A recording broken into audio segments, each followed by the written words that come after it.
labai daug triukšmo, tai ką aš čia turiu saugoti dabar visus čekius. Jūs rimtai? Taigi viską perkate elektroninėse parduotuvėse. Nu gerai, ne viską, daug ką perkame.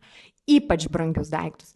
Jau nusipirkę batelius už kelius šimtus eurų, kad nesaugotų žmonės čekių, tai jau man atrodo labai keista.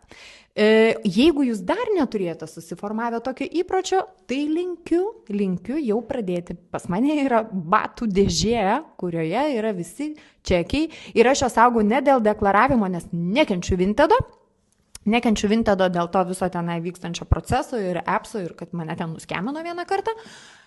Bet dėl garantijų. Aš dėl garantijų turiu kiekvienų batų ir didžiosios daugumos savo drabužių kvitus, o gal man gali tekti juos gražinti.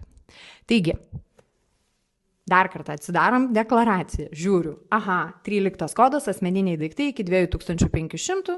Ok, aš galiu tą uždeklaruoti, nes tai bus neapmokestinamos pajamos.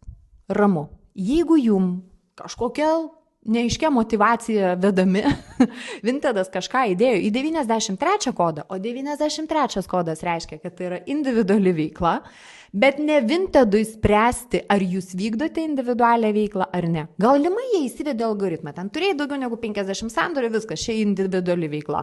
Bet jeigu išsiparduodi 2 vaikų rubelius po vieną šliaužtinuką, galimai tu gali turėti ir dar daugiau sandorių, suprantama.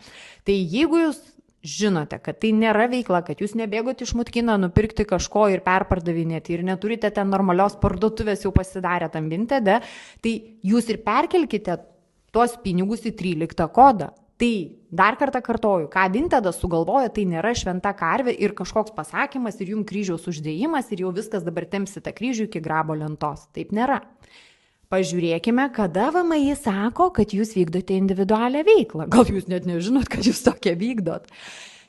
Individuali veikla tai yra savarankiška veikla. Cituosiu jums dabar įstatymą.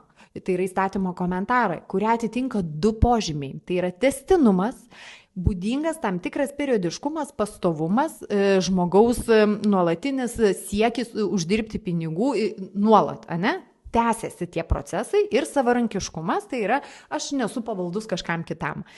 Šitie apibrėžimai labiau yra aptarti iš to kampo, kad darbo santykių neslėptume po individualią veiklą, bet jeigu VMI nuspręstų, kad jūs vykdote individualią veiklą, tai kad įrodyti, kad jūs jos nevykdote, turit nuotraukų su tais rūbais, atidarai tą parduotuvę, viskas ten matosi.